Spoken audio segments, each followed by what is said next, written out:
Hey all, welcome to Drums and Rums episode podcast 80. Who would have thought we would have made it this far? Our guest on the podcast tonight is a Drums and Rums alum. You've probably heard me talk about him. You should know his name by now.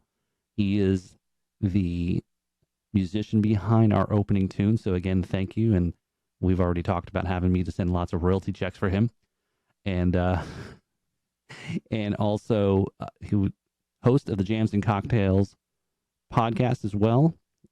And we're going to get into a lot more. He's got a new season coming up here shortly, just in a few weeks or so. And so he's going to be promoting the new show live every Wednesday night at 8 p.m. So I want to welcome to the podcast, Brad Brock. Yeah. So love it. How's the holidays treated you? Oh man, holidays were great. It's never fun when you have to smash up a holiday with a move. But we did it, and we were moved into our new house, Jordan and I, and we're slowly working on getting the new JNC Studio Lounge. We haven't named it yet. We haven't christened it yet. But we're working on getting her together for our debut of season 3. All right. And it's funny is because I think I originally told you and again, I was, for those that have listened to our podcast together, you hopefully have seen that I was a guest on the last show, which was great. And that was a great show. It was so fun. And I think I had mentioned, no, I said, got to keep the name right. But then I thought last night, which we're going to talk a little bit more on another show that you're involved with, that it came up again because you guys were doing the breaking and the christening of the new lounge or the new studio. And I thought, yeah. I was like, yeah, no, I'm with you. I'm now been converted over. I thought about it. So yeah, new name. So I've switched. I flip-flop like a politician. That's fine. I flip flop like a Floridian. Let's be straight. But yeah, because I do use our studio for so many applications and so many different people to come in and record with us and do different things that I wanted a room that was a little bit more diverse, or easy to mold into whatever we were trying to do. And the legendary JNC Lounge was an absolute stamp. Anybody that came in there and did anything in there, everybody, like, it had its own distinct character, and I'll always cherish that room. But this room is much more versatile, and very excited to be here. Excellent. It's awesome. So before we go here, we want to bust out something here. So again, I know you're not in person, but we definitely, when we meet back up here, whether I come up to the studio soon, I don't want to let this get any colder, but today we're taping the podcast Monday, January 17th, and today is National Hot Buttered Rum Day. No, it isn't. Hey, you're the guy who was doing National Days. Let's talk about that, right? Weren't you the guy? Yeah. Well, so you're telling me that National Hot Buttered Rum Day is on the same day as Betty White's 100th birthday? God rest her soul. Yeah, maybe. Yeah, is that a coincidence? I'm a huge Golden Girls fan. Don't let that get out. This isn't going to air, is it? No, it's gonna be viewed Patreon only. Patreon only. I think I'm on my own Patreon. So yes, so January 7th is National Hot Butter Rum Day. So that's interesting. I did not know that. But anyway, and I guess yeah. So condolences, since you were a big Golden Girls fan and Betty White. Yeah, they're all together now, so it's bittersweet, I suppose. Yep.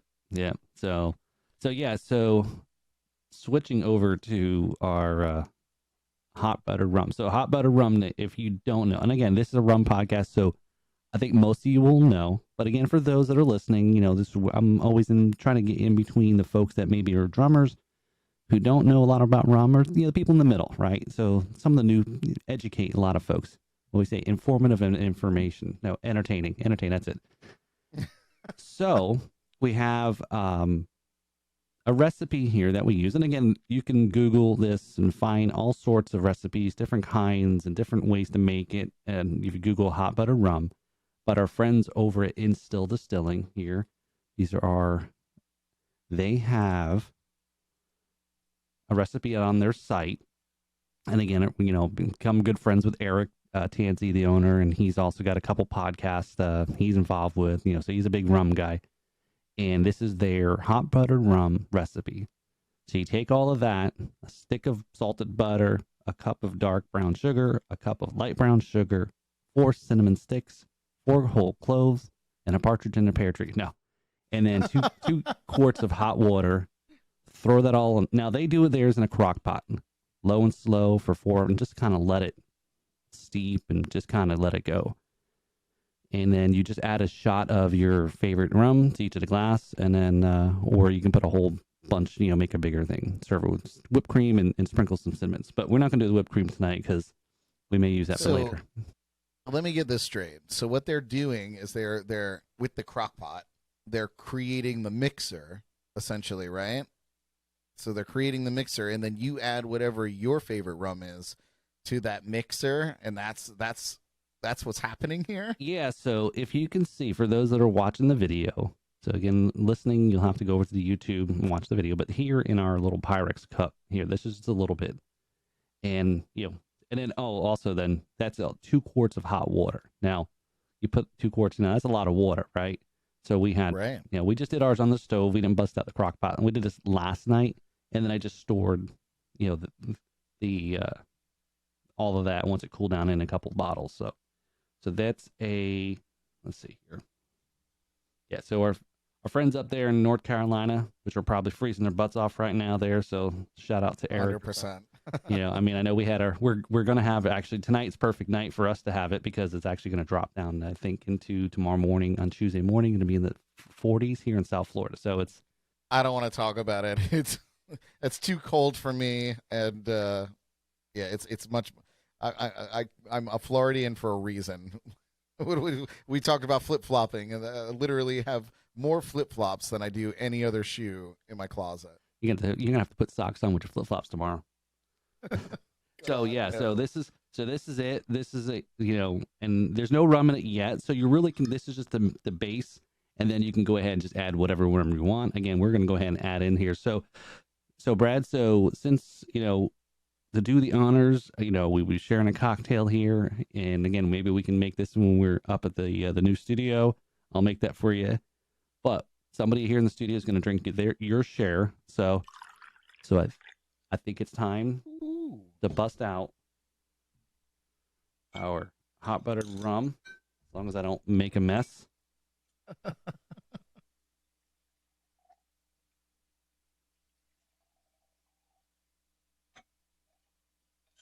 All right.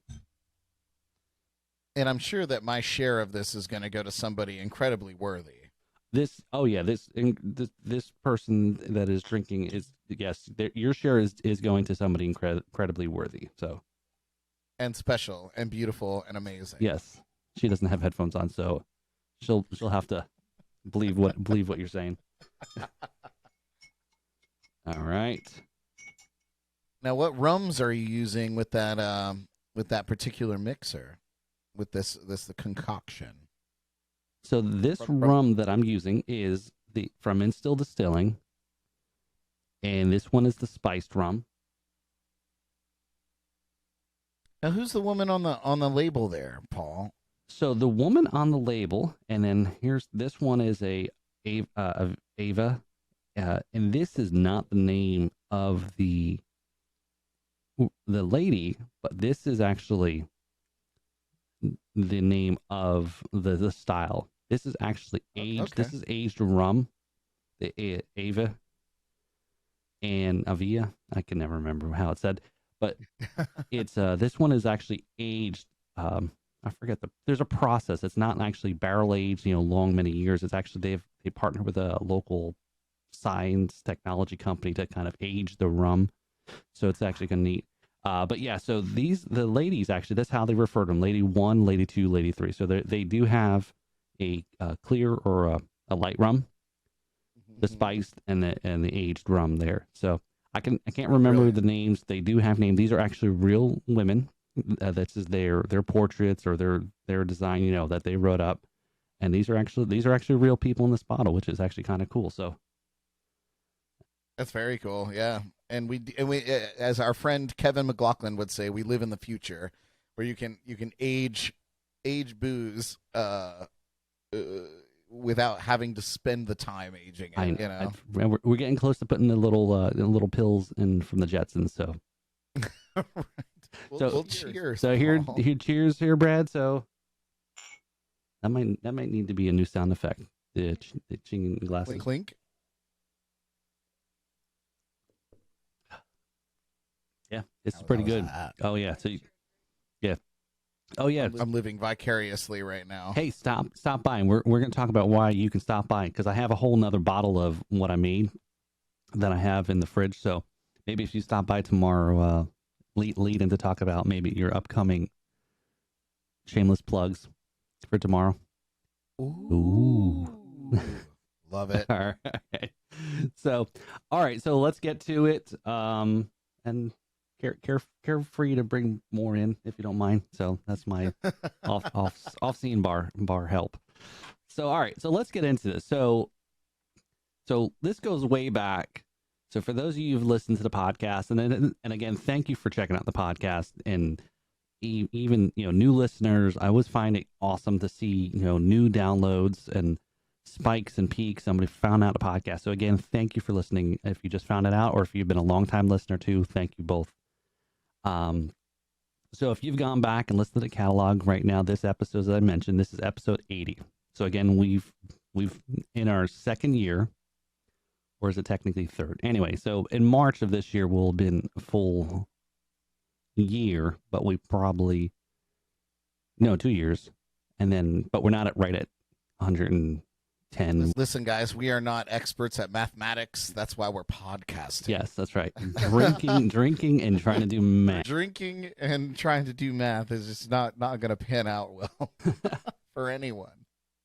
So, but anyway, so we're, this is the 80th episode. And so this is a great time. And again, we talked about having Brad on, do a little bit of recapping where things are at. What's happened since the last podcast episode. So again, you've listened at least to the audio version of it.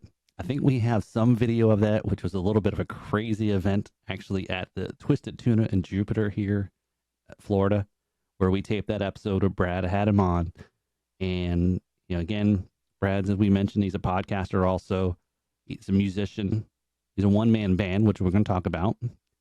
And we were joined by a couple other partners in crime, friends of ours. And it was definitely a crazy night. Jaeger bombs were being shouted out in the middle of a podcast. And well, just to recap, or just to, I guess, set the scene, Paul invited me to come onto the podcast. Very, very excited about it because it's two things I love: drums and rums.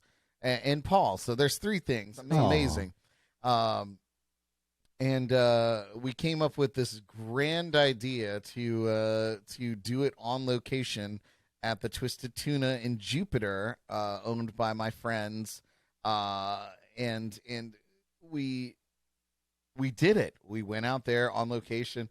Johnny Ringo from the Code Rum Company was out there hanging out with us. Chris Springer, another amazing local musician, was hanging out with us. And it was wonderfully distracting. It was so much fun to be out there. And I was even supposed to be going to a gig right after the recording. That's right. And it was too windy and they canceled. So we were able to hang out a little bit longer. It was wonderful. But yeah, it was very cool, and it was had to be, what was it? September of 2020. Towards the end of that. September 20. Well, the podcast posted the 23rd of September. Yep. Okay, of 2020, right? Of that 2020. Yeah, I know, right? A year and a half ago. Yeah, man. 60, So I still want to 65 get my episodes hand. ago, right? There's been a lot going on. It's been a wild world since then. So yeah, so that it's just amazing to look back how quickly time flies as we and I think social media encapsulates certain things that look back whenever we're sharing those histories. And again, I'm glad to have Brad back on. Again, like I said, I know I've been a guest on his show, so which is always have a blast. There's always something going on. If you want to see me in high heels and competing in a drag competition that has happened, I'm not I snorted on your podcast. I'm so nice. sorry. So anything will happen. Yeah, I mean, Brad puts himself out there too for his viewers, um his viewers, guests, or whatever you call it, and whether it's I will say it's incredibly self-serving. I really just do it for myself. I do it to entertain myself on Wednesday nights. you got no Let's gigs, be no honest. gigs on a Wednesday night, and this is what he does. He puts a dog shot collar on. They answer questions. When they get them wrong, they get shocked. All sorts of craziness. And yeah, so let's go back here. So we started here on the 20th episode, as you mentioned there. We started out, and it was an awesome episode. Again, I'm still kind of learning things, figuring things out, and cameras. I think you were twitching because you're like, oh, what do but I think it was all good. And we tried to live stream, and I gave up on trying to do live stream on the podcast now, and because technical snafus, gremlins are always going to get you. So I'm okay now. Always. And so what? I guess 65 episodes ago, 65 weeks almost, right? Is what where things been, right? So that was for you. That was you were in your first season. Yeah. Honestly, no, like that long ago. There's such a huge span of time in terms of doing things weekly or generating content weekly, and what we've done from that point to now is tremendous, in terms of jams and cocktails. But even for Drums and Rums, it's just been such a metamorphosis since that time, and I'm so proud of you for the growth that you've made for your podcast, and Thanks. And getting to be a part of it and getting to witness it really is a huge treat.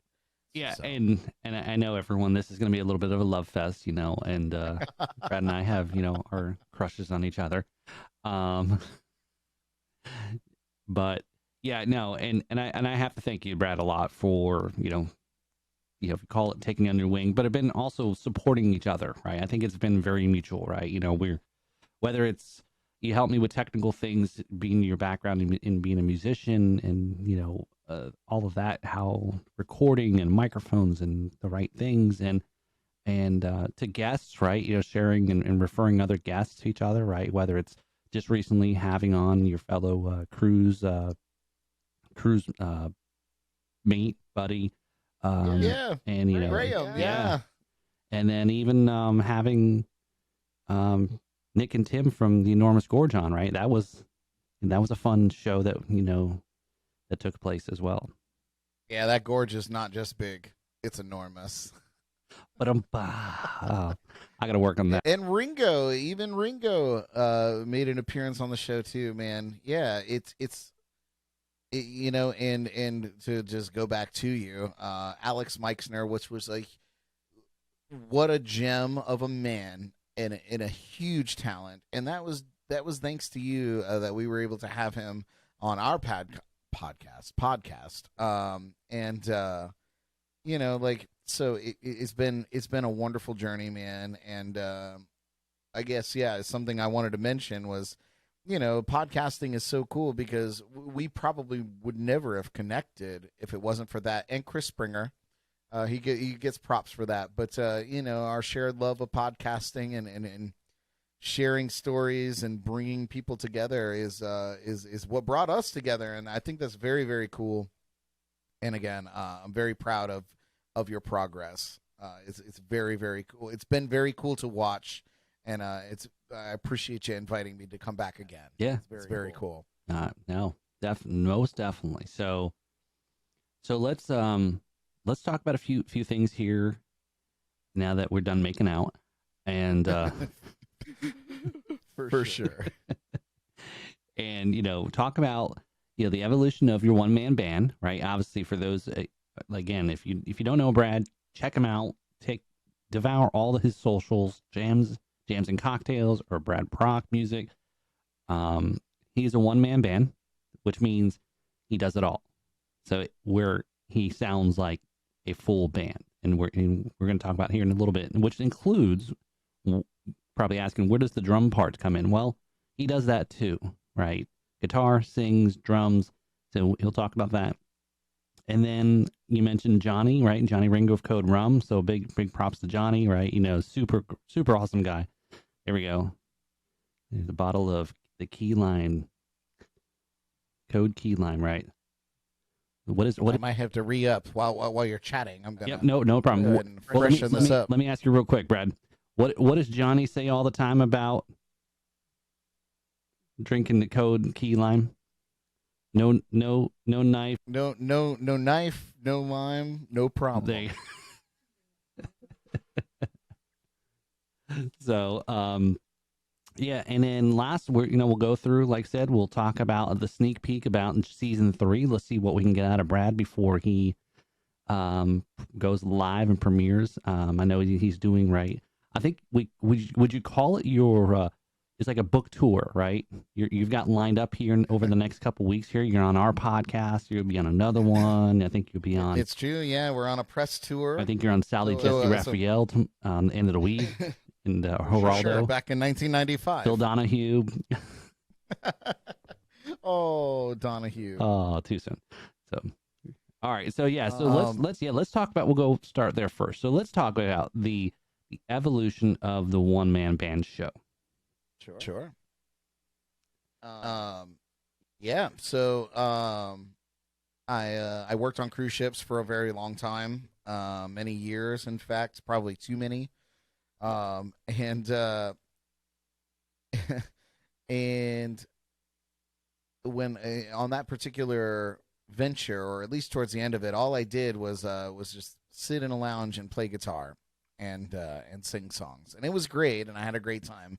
But when I was done, I gave up music completely, and I was like, I'll never play again. I got a job at a restaurant, and I was a server, and 2 years into that, I was like, no, sir, I can't do this anymore. So I need to get back into music. But I wasn't just going to sell myself short and jump back into the same show that I'd been doing for years. And I was like, I need to do something bigger. I had seen other one-man bands around town, Ben Prestige, for one, and then his younger brother, Johnny, who was just kind of up and coming. They were definitely an inspiration for I need to make more sound. I want to be doing kind of what they're doing, and I need to make more sound on stage, and I need to have more going on because I can't just sit still. So, it started with just me and my guitar and a little tambourine that was strapped to my foot, and I got a cajon drum with a kick pedal attachment, and it was just a lot of like boom bop boom bop boom bop boom bop, and I made that work for a year or more, doing that racket, and that was the first stage of the one man band life. Hold on, I think I actually found a picture of it. No way. Yes way. Not possible. Oh yeah, here we go. We're sharing this. No evidence, Paul. If you guys are watching, you'll be able to see this. If you're listening, there you go. Look at that. There it is. Yeah, the cajon. Oh man, I still have the hat somewhere. Yeah, that was a gig up in Cocoa Beach. I was doing a rum festival up there, or rum pirate festival. How fun! Yeah, so it went from there, and eventually added a snare drum in place of the tambourine, and that was fun because I discovered a company that makes kick drum beaters with drumsticks instead of traditional beaters. The name escapes me now. It's like Jim's Drums or something like that. And so I got that, and was able to play a snare drum properly without punching holes in it. And that was very cool for a long time.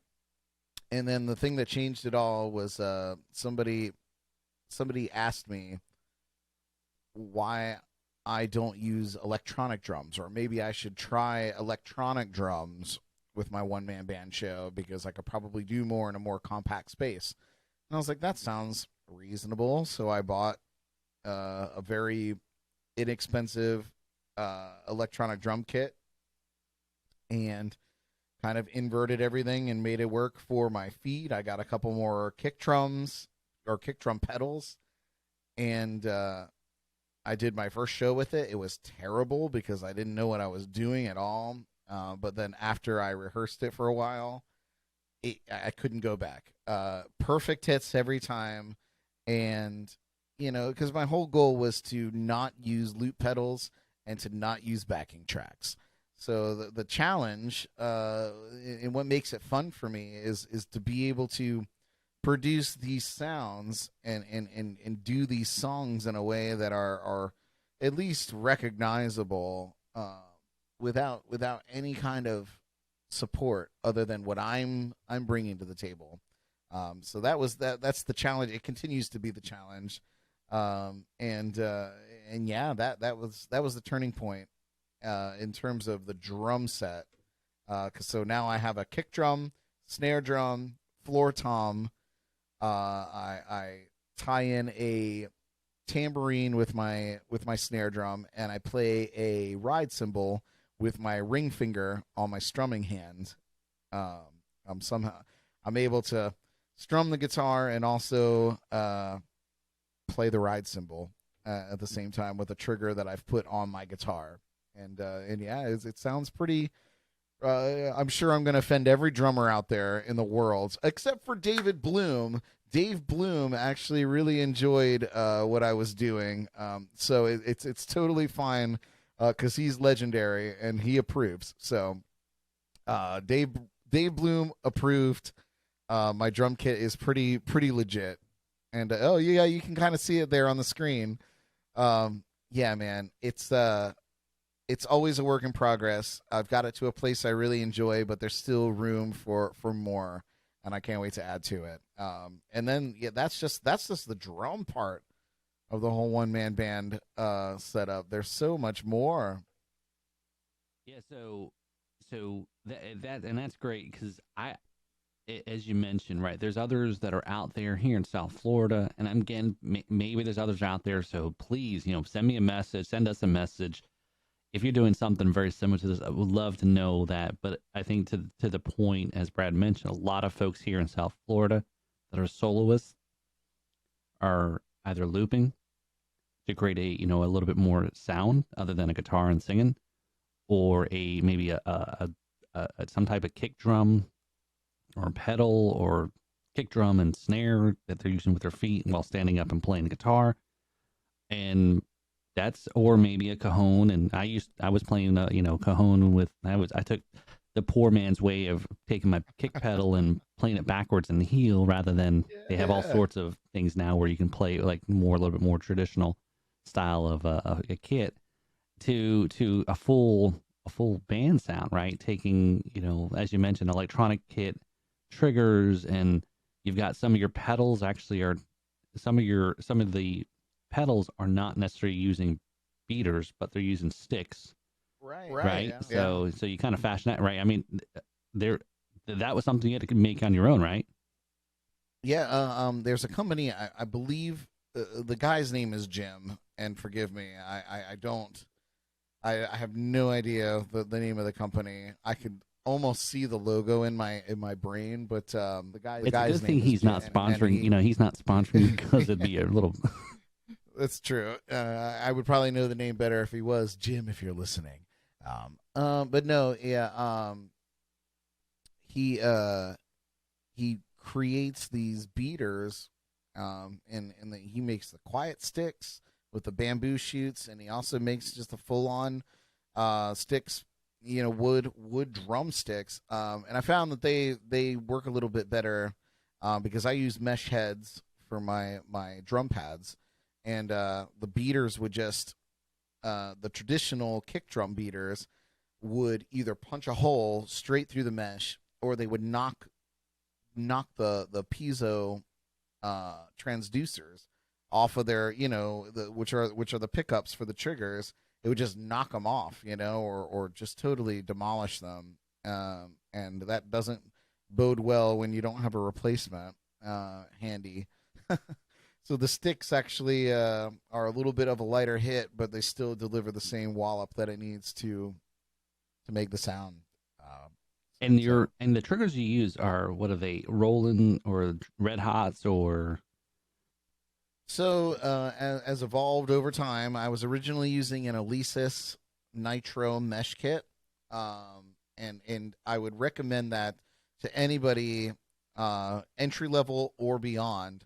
It's a very affordable and very good electronic drum kit, and the mesh heads are awesome.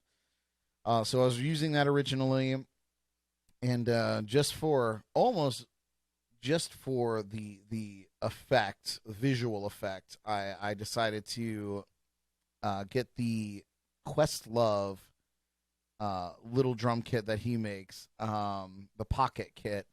And I took that little, and it's a 16-inch kick drum, which is so tiny. That's almost the size of standard floor toms.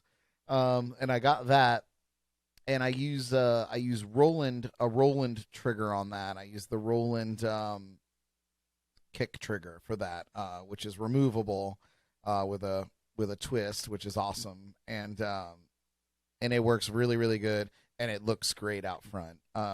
So I use that for the kick drum. I still use the Alesis pads for the snare and the cymbal and floor tom.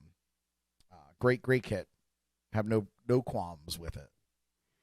Yeah, and again, check out his videos. Check out a little bit more from what I was showing there, and and here he rolls in, and I've seen him many times. Obviously, being a good friend and supporting local music. All of our alums, and between both of our podcasts and so forth, we all try to get out and support each other and show up and check out a show.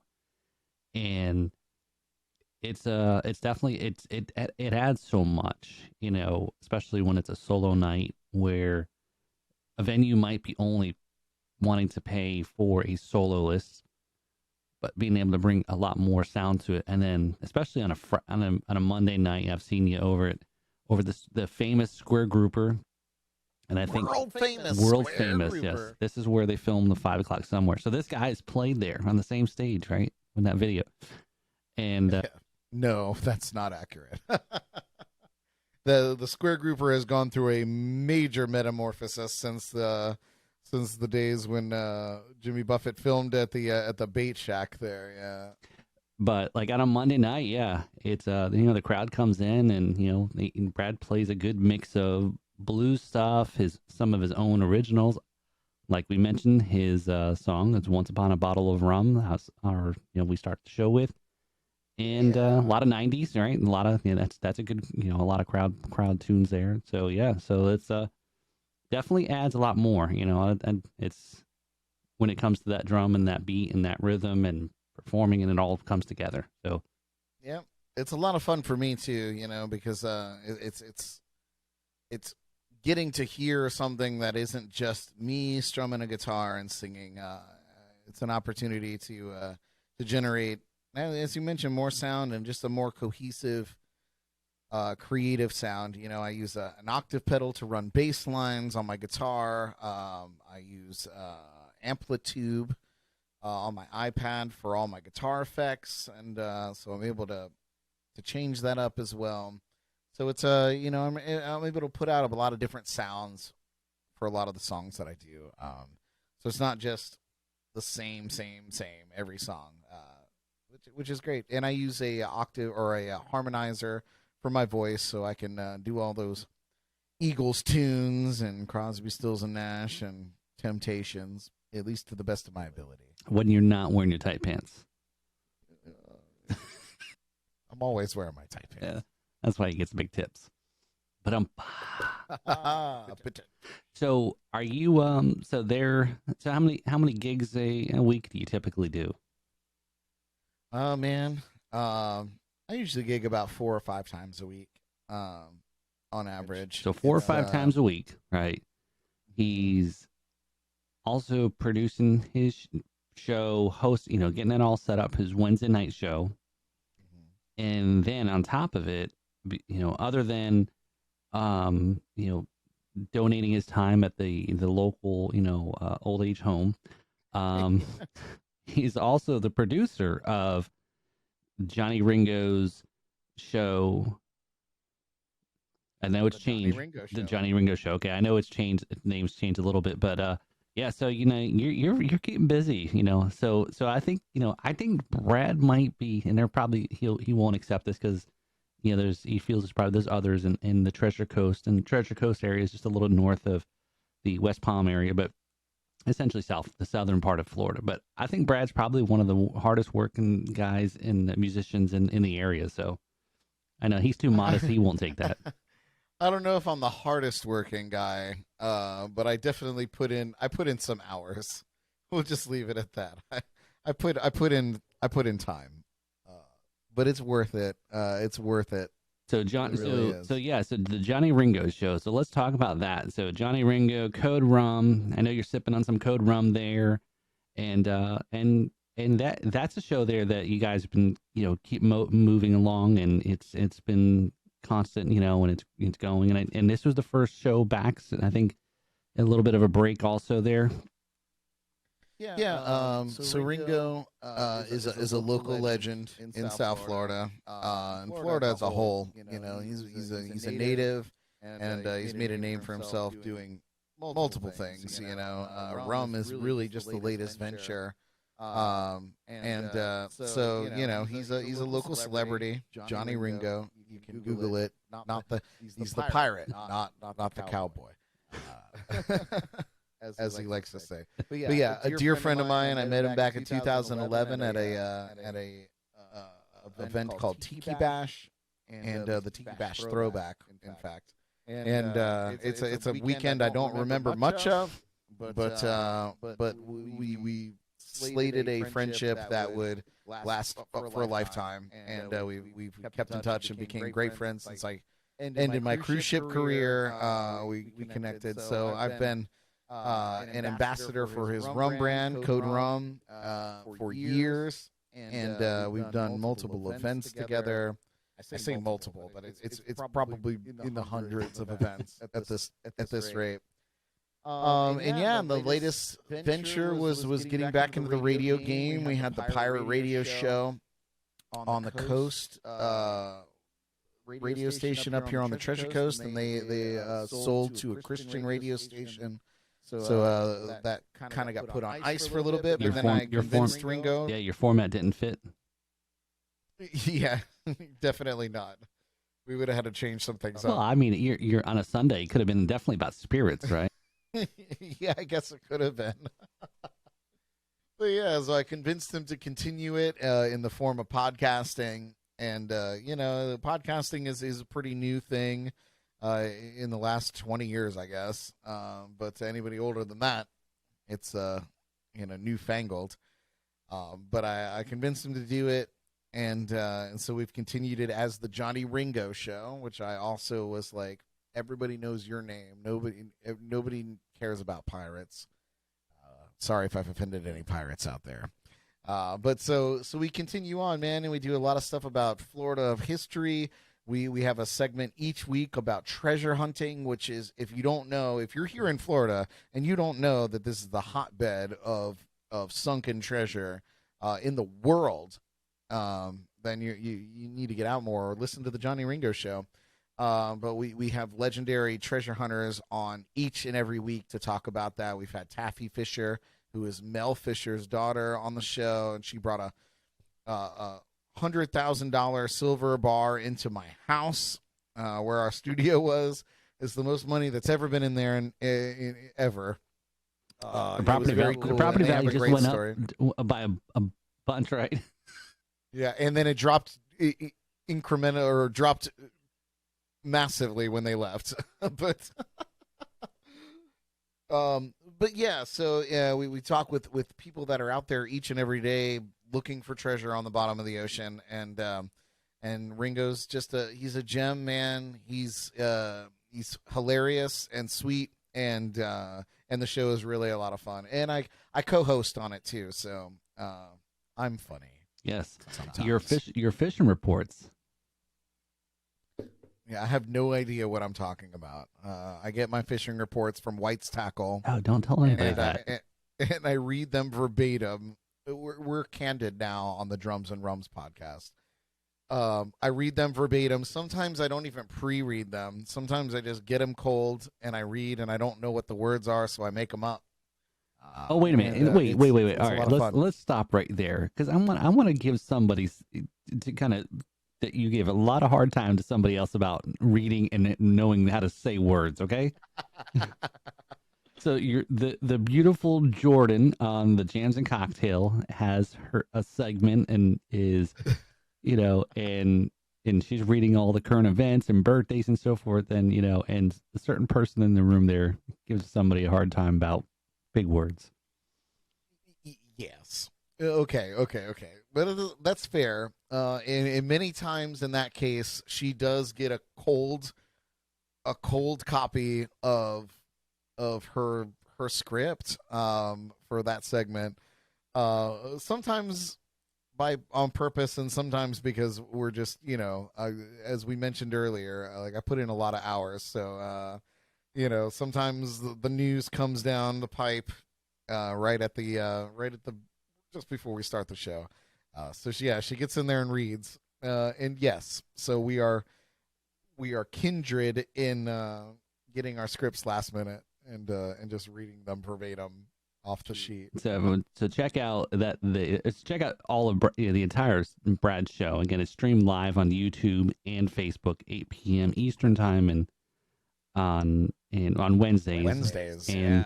One of the segments we're talking about is the Geordie Files. So definitely check it out. It's definitely a fun read. It's getting a lot better. I'm doing a lot more to get her the script ahead of time so that she can go in and edit and make it more her style. Because she, Jordan works a day job, full disclosure, and she doesn't have time to mess around with all my shenanigans most of the time. So I have to do it myself. But she's amazing, and it's gotten a lot better. So she's awesome. The fishing report, by the way, on the Johnny Ringo show, not much better. Still have no idea what a snook is. Yeah, I think he gave you a hard time on his yesterday's show about that, right? Yeah, he always does. So that's like you said, that Johnny show is kind of evolved, as you mentioned, from a pirate, a little bit of pirate name theme to a name change, to having a different co-host before also, and then now kind of for more or less in the studio is you and him, and is talking to Bill Black, right? He's a local, yes, right, local and legendary treasure hunter, Bill Black. And so it's definitely interesting if you're interested in learning about if you're listening to the podcast here, and I know we got a lot of listeners that are outside the U.S. and elsewhere here in the U.S. as well, but just how fascinating Florida is, how fascinating some of the history is, and the shipwrecks, and to hear all these stories, and there's still, right, Brad, there's still a lot of things out there to be found, right? Listen, man, there is more gold and silver on the floor of the ocean than in all the vaults on the surface. Oh wow! Yeah, isn't that wild? All right, so we need to the heck with the podcasting. We need just to go, and I don't know how to. We need to go treasure hunting.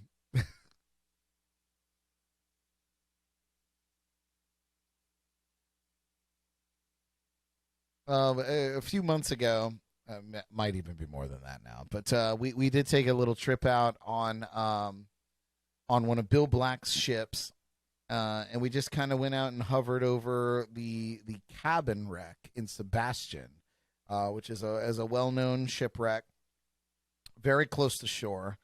And they're still continuously finding things out there on that wreck. And yeah, so we went out there and we filmed a little, and we had a little chat about that area, and in the future for Search and Salvage, which is Bill Black's treasure hunting company. And it was a great time.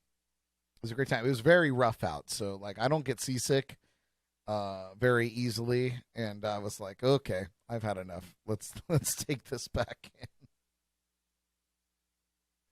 So no, that's I know it's always find it interesting. So let's just listening to some of those stories about. I mean, the history is, as most people know, I've talked about just loving the history and talking to people about these things, and your mind starts kind of, like reading a book without you're visualizing everything yourself. So that's pretty cool. So Yeah, and actually on that little trip that I was telling you about, the man at the helm was actually on the crew that was salvaging the Etosha, which is probably one of the most famous shipwreck finds, treasure finds in history. Mel Fisher, and so yeah, and it was cool to get his perspective, and that he's still out there doing it to this day is very very cool.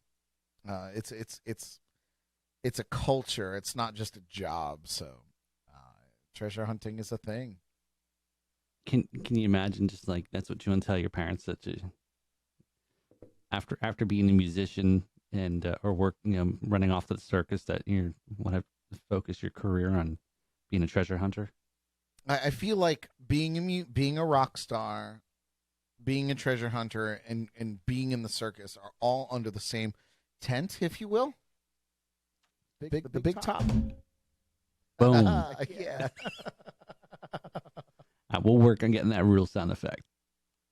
Love it. So yeah, now and again too, you have local charities, local businesses. I know Johnny's now involved in beach tennis. Is that right? Beach tennis, yeah. That's a huge thing. Again, apparently it's huge in South America and also outside of the U.S. And they just it's the biggest growing or the fastest growing sport in the U.S. And it's a lot of fun. It's like volleyball with tennis rackets. It's really a lot of fun. And you're on the beach. You're in paradise, which is what people come here for. That's very. I remember going over to the tournament that was back in I think November or October, and I know it was the rest of the country must have been a little bit cool. I'm like, it's awesome to live in paradise here. Here I'm on the beach in November, and people are playing tennis, and so very cool. So yeah, so definitely check out Johnny and Brad on Sunday nights on Facebook, right? Facebook Live, 5 p.m. Eastern time as well. And right. So that's a good time listening to the stories there with their guests, Bill talking about treasure hunting, Brad's fishing reports. And we have a ton of guests, varying from musicians to entrepreneurs to charity people. It's really a lot of fun, and again, like Ringo, one of my dearest friends, and he's wildly entertaining, so it's worth a check out for sure. So let's see what I can get out of you about a sneak peek about season 3. Oh my God, I might have to get another drink for this. All right, so we'll let Brad refresh his cocktail there, because again, this is Drums and Rums meets Jams and Cocktails Part 2. And this is what it's all about there, especially if you again, tune in and watch Brad's show. It's a very engaging show. They're engaging with folks in the chat. Again, the chat also is very active. People talking amongst in the chat. Again, everyone's having a great time watching all the shenanigans and learning about some new local musicians. Right. And again, I think that's a big part of the show there is with the foundation of, will you still have a good, a lot of in studio guests or? Absolutely. Absolutely. And it's kind of what makes jams and cocktails special. Is that we leave a lot of room for the imagination. And the live show really creates a atmosphere of what's the word I'm looking for? See what I mean? When it's not live, I don't know what I'm doing. It creates a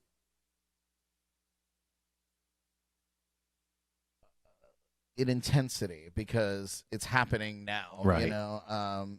So we don't have the luxury of being able to do a stop and reset or whatever the case is. So what we're doing is what we're doing. So it requires a lot of planning and to be able to do a lot of the things that we do in terms of having musicians and getting up and going and performing and then coming back and doing all our random games and so we don't really have a lot of time to sit and think about what we're going to do. We just have to kind of have it planned and roll with the punches. So the live, and we've discussed, maybe pre-recording it and then presenting it. But I was like, no, man, doing it live, it's no net. It creates. Yeah, there's no net. We're a tight wire with no net. And a lot of times we fall, and and it's okay because it's not reality. So we just get up and do it again.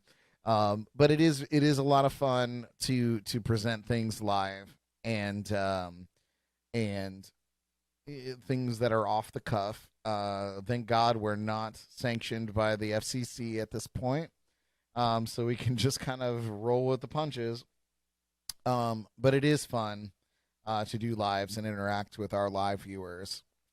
And yes, in season 3, we will be bringing out. Season 2 was kind of a tester on a different format, which relied less heavily on performing guests and more on having guests in, being involved in our conversations, and kind of being an entertainment podcast touching on hot topics and entertainment news of the day. And we're still going to proceed with that. We do have plans to bring in more guests in studio and otherwise. So we'll be having some remote guests. We'll be having some. We're kind of switching it up. We're going to have some pre-recorded interviews. We're looking at more well-known regional musical artists. So that's something that we're going to be presenting. Our very first in-studio guests that we're having is the Killbillies, our friends Ben and Hector of 561 Music Podcast. Their band will be in here with us, and we'll get to know them, and they'll play a little bit of music live for us. So that's coming up in 2 weeks. But our season premiere is probably going to be a shit show. Not going to lie. It's our first time in our new studio. It's our first time being back together as a group in a while. There may be a mystical, magical guest coming in with us, but I can't divulge that. But it's going to be a lot of fun. We'll definitely have a challenge that we're going to be doing, and more importantly, we want people to tune in live, and we want to interact with you, and we want to talk to you, and really introduce you to our new space, which I think is going to be amazing. Very, very excited about it. So yeah, season 3 is going to be wild. More musical guests. More guests, and we're also going to be focusing more on the cocktail side of our show. We always do our shot of the week or our cocktail of the week, but we're actually going to be focusing on our local breweries. We're going to be focusing on our local distilleries, and more importantly, and most importantly, our local bartending staff. We're going to be having them on as guests to share their experiences and what they're doing, and try to drive some of our local people out there to go and pay homage to them.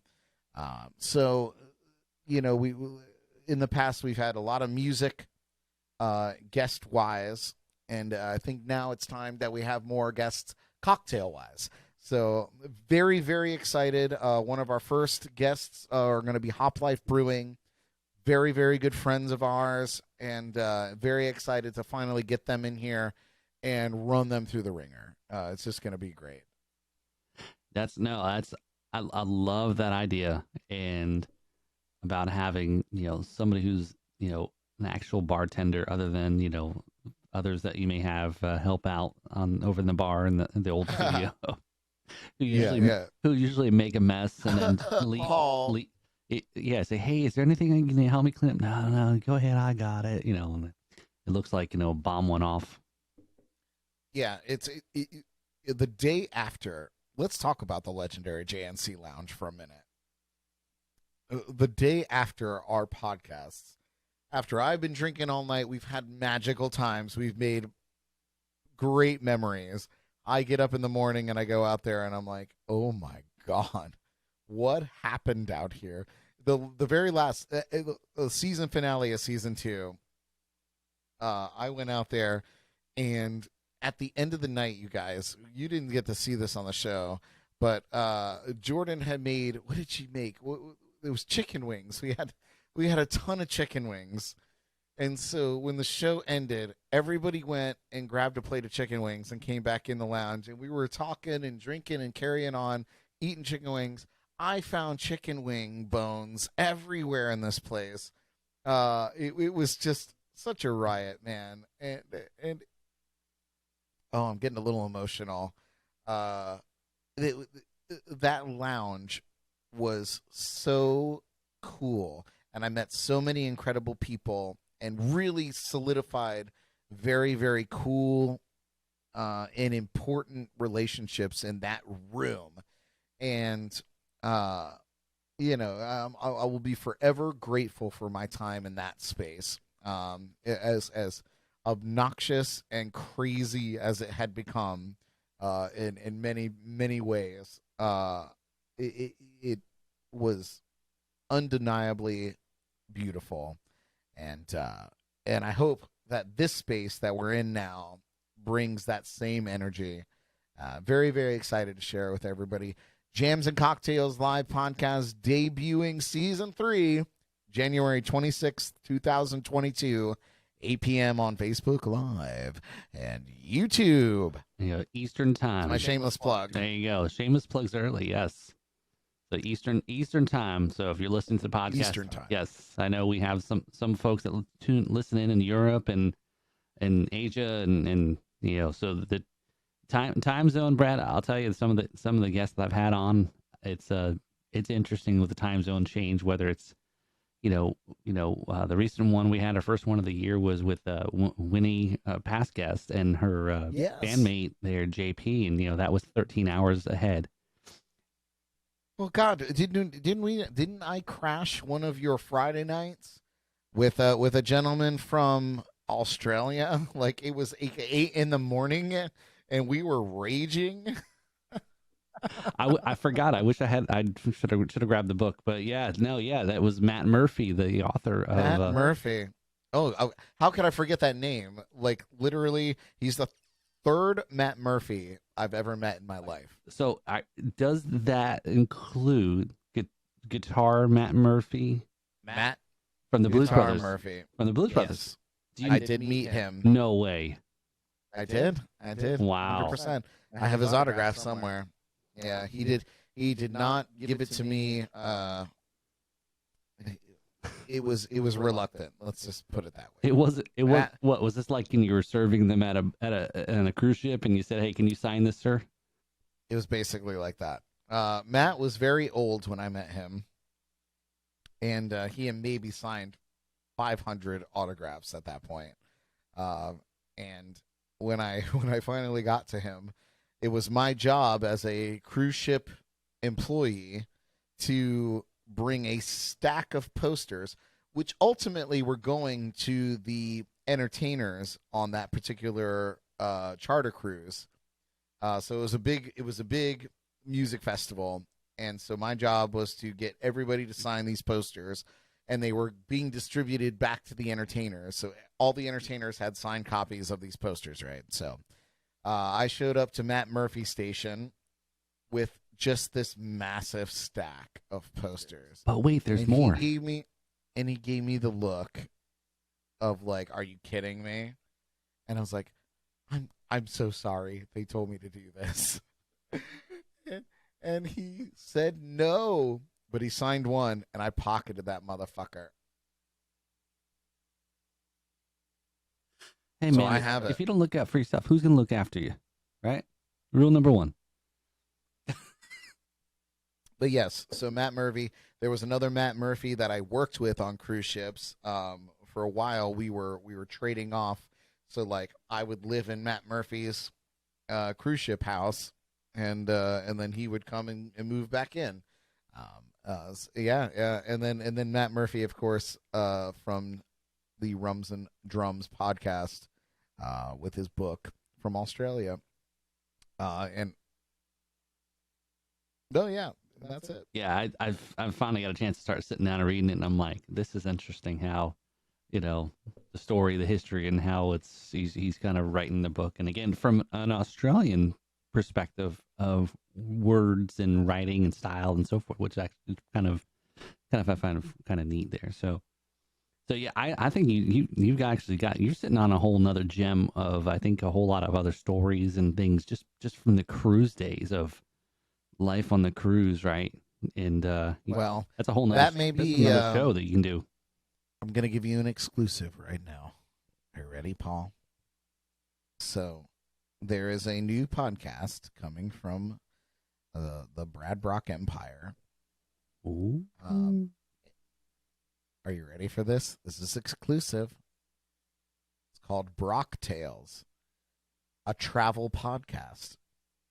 And so it will be me, surprise, surprise, basically sharing a story about a place that I've traveled to, but then also really diving into the culture and the geography of that particular place. And they're going to be 30-minute podcast episodes.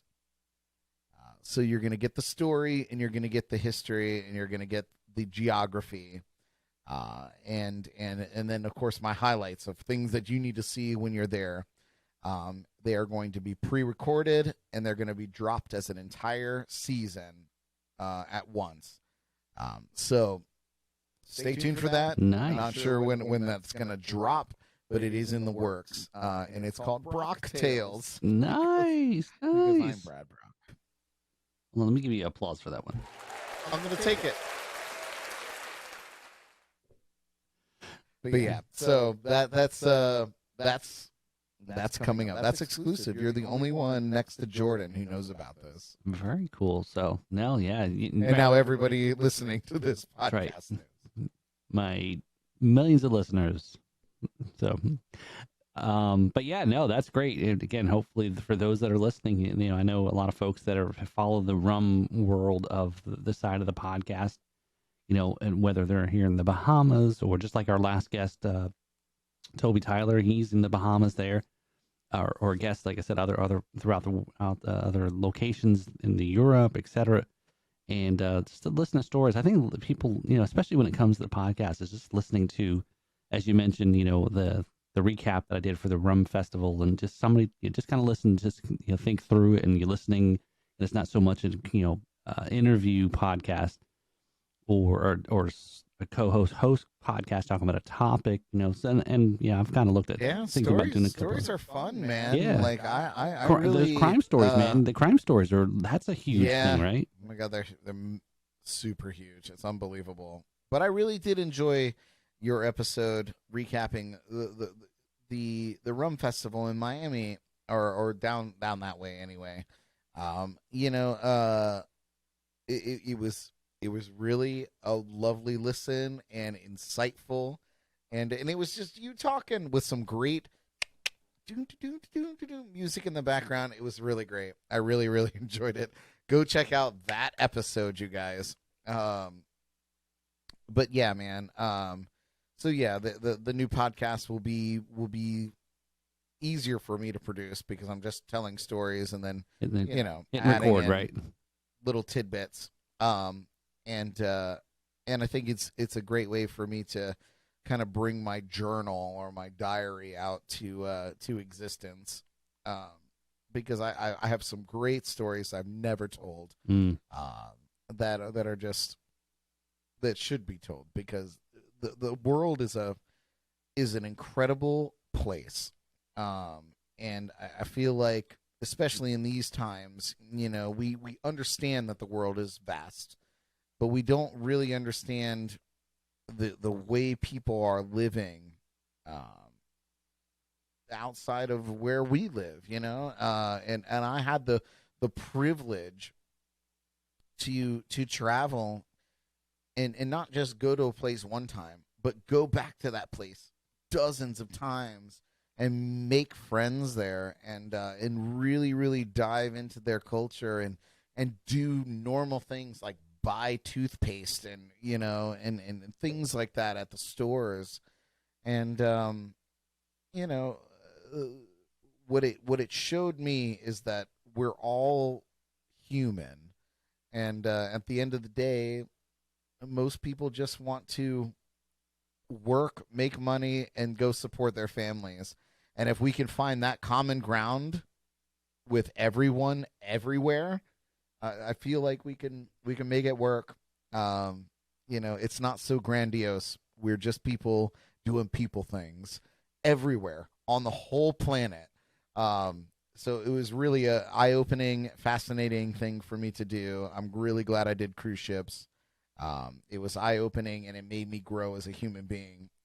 So if you ever have a moment, anybody listening, or you, Paul, even, if you ever have a moment where you're like, I've just grown as a human, I've just grown, or had this experience, and now I feel like I'm a grown up now. Cherish that, because you don't get a whole lot of those if you're just mulling around in your hometown and not really getting out there to see how people live, when they're not living just like you. It's incredibly humbling. I was not a very humble person before cruise ships. It was a very humbling experience for me, and when I came back, all I wanted to do was just be the best person I could be. And making that change really opened up a billion doors for me. It's a lot better now. I'm a lot better. No, I appreciate you sharing that, because I think you hit a lot of things in the head there. Where we're all in this rock together, and we all have maybe come from different places and so forth. And again, listening to different people's perspectives, different cultures, different things, how people live. You leave us, we're here in the U.S. and yeah, there's a lot of times we only know these things here in this big country, but then just a far stone's throw here in the Caribbean, it's a different world, and people live differently, and they have things differently, and they any less. It's just how it is, and to be able to, that's awesome that you were many times you became a familiar face getting off that ship every time you stop in that port, and somebody would recognize you lives there, and you meet this person, and that's amazing that that cruise ship kind of career gave you that. And yeah, getting out there. I've had I had somebody I know many years ago had told me they went they were in a bowling league, and the prize wasn't like a trophy and money, it was a cruise ship, and they lived mostly their entire time, had never really left. They lived up in North Florida, and the cruise ship, and they went and did the cruise and came back, and he the way he described it, he had culture shock, because he's like, I left my little pond and see what it's like in these islands, and again, I'm not knocking, it's just, it is different than here in the U.S. It's a different way of life. It's a different style. There's we think we have poverty here. There's poverty, a lot worse. But I know we're getting a little off on a tangent there, but No, but you're absolutely right. If you don't see how the other half lives with your own eyes, it's really hard to make sense of it. If the only way that you see the world is through your news channels, or or travel channel, which glorifies everything. Don't get me wrong, love or at least loved the Travel Channel when it was the Travel Channel. Now I think they just do reality shows. Yeah. But it's to see it with your own eyes and to be objective about it. Because if you go on a cruise and you just want every place to just cater to you because you're an American cruising and you never leave the cruise port, you're just doing your shopping, getting your shot glasses and doing your thing, you're not doing yourself any justice. If you get out of town and you go in and see some culture and soak it in, it's just really, really medicine for the soul. It's just going to make you a better human. If you know how everybody else lives on Earth, if you've experienced that, you're going to be better. There's no possible way that you're going to be worse. You just have to open yourself up to that. Cruising, in my opinion, is the most incredible way to spend a vacation if you do it right. It's the best way to travel because you get to see a lot in a very small amount of time. And it's all about the experience. Go and experience it. Live it. I hope the cruise industry has a massive resurgence. You know, COVID really put a kibosh on a lot of it and is still a massive concern for a lot of people. But we'll get through that. And then I hope people get back to cruising. And I hope that when they go, they really take a moment to take in their surroundings versus just going straight for the gift shop or for your local McDonald's, which is everywhere. Like, go do something local. We all say support local here. When you're abroad, support local there too. You know, it's all the same. You want to talk about appreciation for those people that get off the ship, right, and spend a little bit of money on those little islands or places, and the tourism and things that the cruises bring to the areas and so forth. So, yeah, no, it's huge. It's definitely I appreciate. I can't wait to hear the new podcast. There definitely will be. It's gonna be crazy, dude. And I will have guests. There will be guests, or as I'll call them, accomplices, in many of those adventures. So I'll be reaching out to those people that were just to corroborate there with me. Yeah, to corroborate the stories, because some of them are wild. But it's gonna be very fun.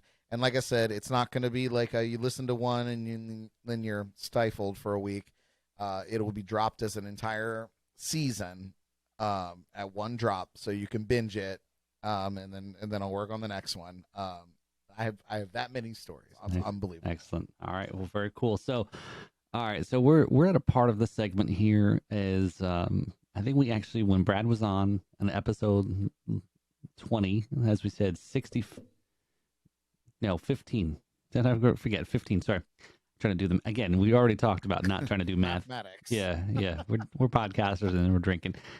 Is 65 episodes ago, right? So, and he did go through the litany of questions. He didn't have a name yet, and it kind of was something like that. And Brad actually has also a very similar, the Lipton tea. We're still keeping that segment on the show. Oh, 100%, absolutely.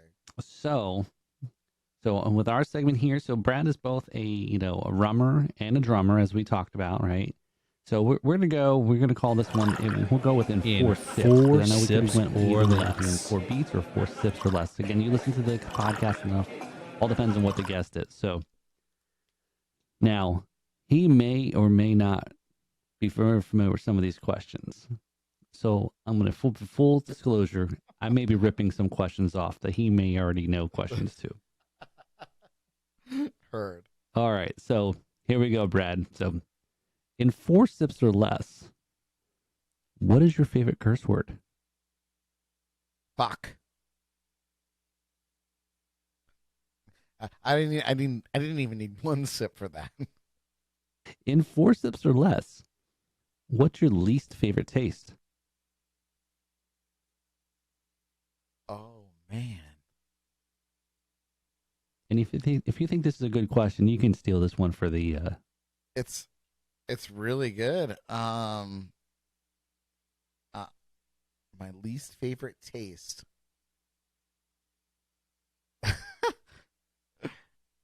Oh, I hate being put on the spot like this. So I can't remember now. You'd asked me the question. It was, and I answered something about curdled milk. So I can't remember if it was the smell or it was like least favorite smell. Is that the question you ask usually?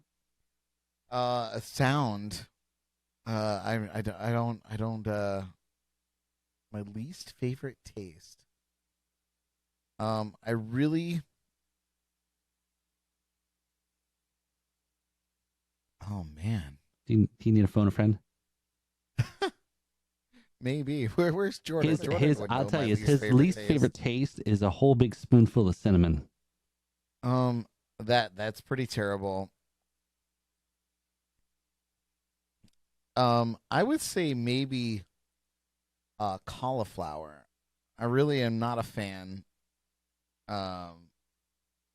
It's really overall just the worst. Okay. Maybe we're gonna try some We'll with some. go with cauliflower. All right. So maybe we could try some with buffalo sauce on it. That may change it. Okay. That may change it.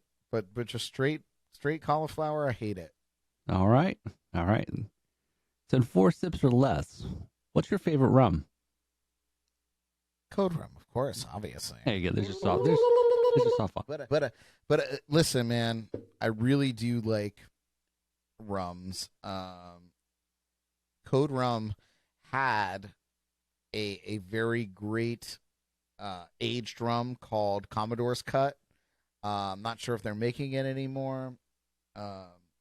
It's above my pay grade, but it's any kind of rum that has that funky leather shoe rum, that aged barrel aged bullshit, man. That's my life.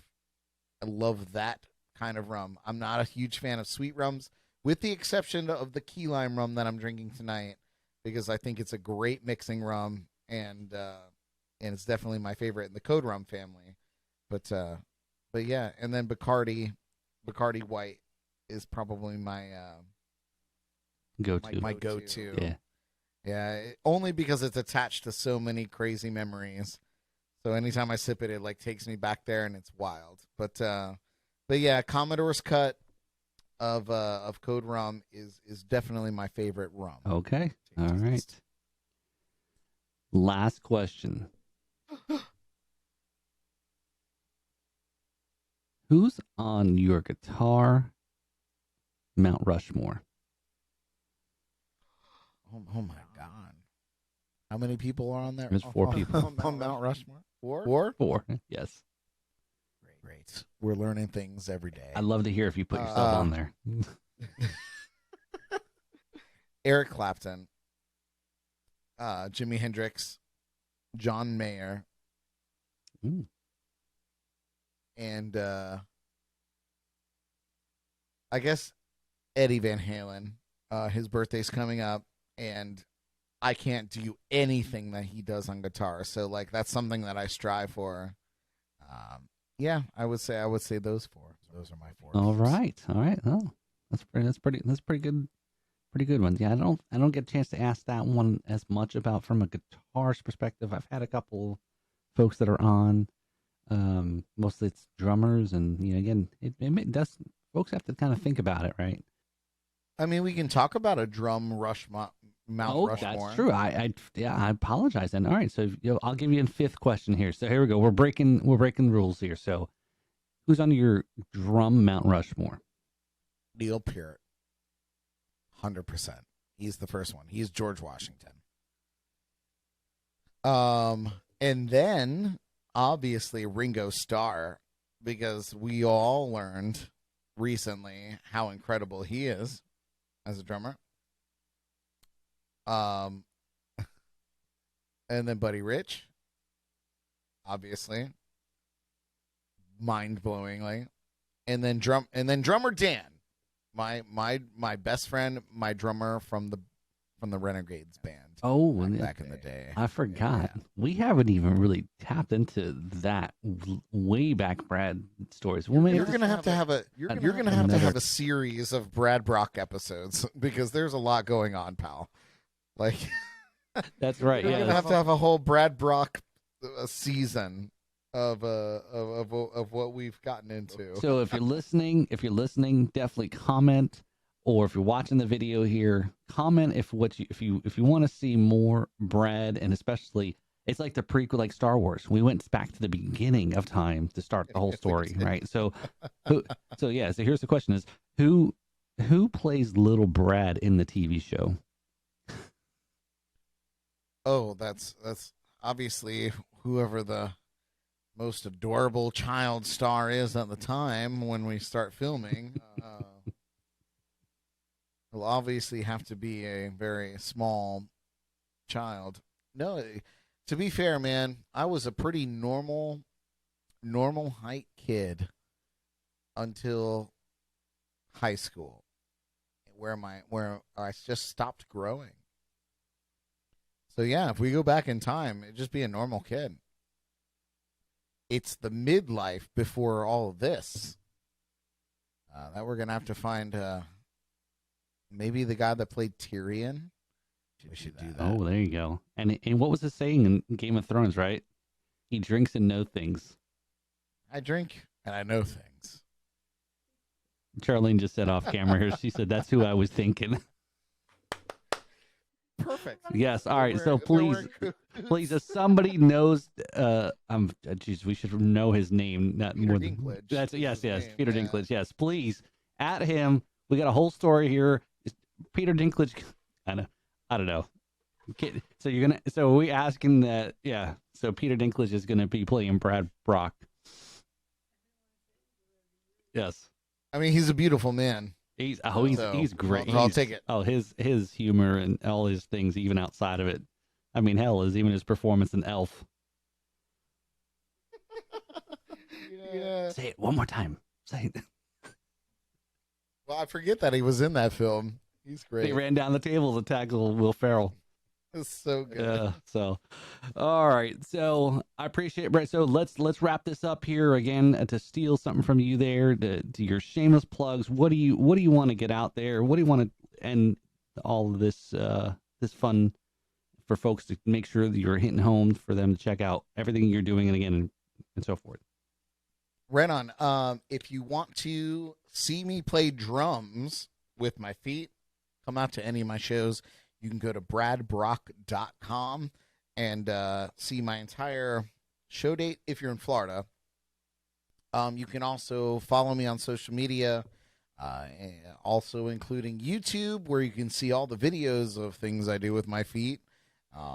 Foot fetish people are welcome. Come on in there and subscribe to my OnlyFans page. Subscribe to my Patreon. But yeah, come out and see that. Please go to thecoderum.com. Check out the brand that I love and support. It's a great rum. It's fun to drink, and it's fun to drink with other things. Jams and Cocktails podcast. We have a very long standing. We just celebrated our 100th episode before we took a break. Before we took a break, so we're going to start it back up again because we had to move to a new place, and we're very excited about it. So please go and check out jncpodcast.com for new episodes coming up in just 2 weeks from this point. January 26th is our premiere of our 3rd season. Very, very excited. So go check that out. Keep an eye out for Brock Tales, the podcast. It's a travel podcast, and that's going to be coming to you in season, so you'll be able to binge that. And yes, I guess my last shameless plug is get out there. Don't be afraid of people. Go out there and meet some new people. Get out there and learn about the people in your neighborhood, because at the end of the day, it's not about knowing everybody on earth. It's about knowing the people in your neighborhood. More important now than ever, the people closest to you should be the most important people to you.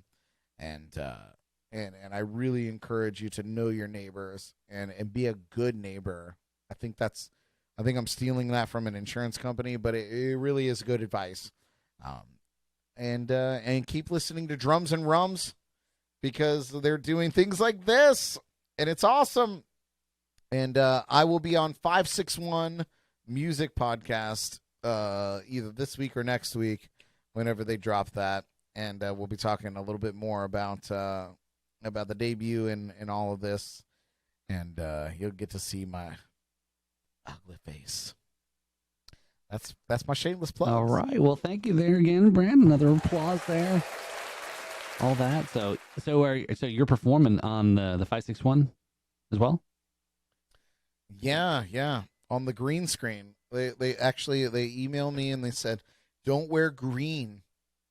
So I kind of want to put a whole green suit on, so all you see is just everything else flailing around. That would be great. The guitar. I won't do. Yeah, the guitars. You can Yeah, see all the you head. just see is everything but me. Maybe a cool hat. There you go. I don't know. Yeah, you gotta make it special, man.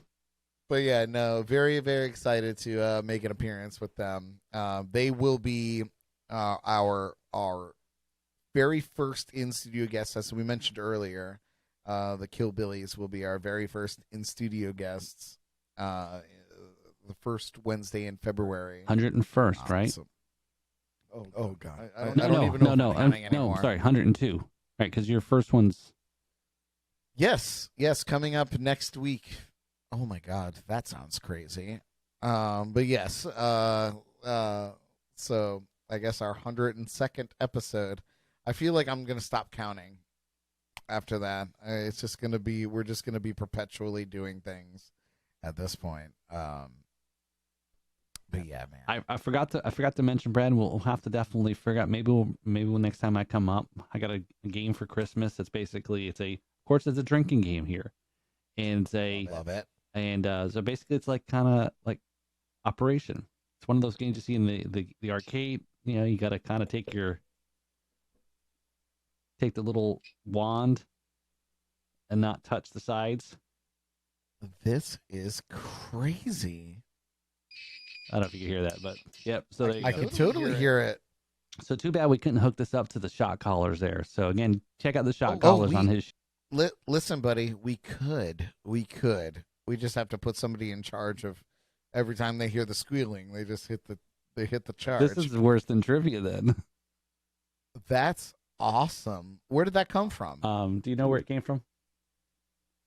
Besides the box? Yes. We'll find out. We'll let you know. We'll have find out. No, I love that. We'll have our people Okay. get with your people. I'm 100%. Listen, I just want to say one more thing, and it's more personal with you. So our new studio has a door out into our backyard, right? So that opens up a world of possibilities of outdoor horrendous shenanigans for season 3. Because we could just put a camera right out of a window and we could witness the chaos that may be happening outside.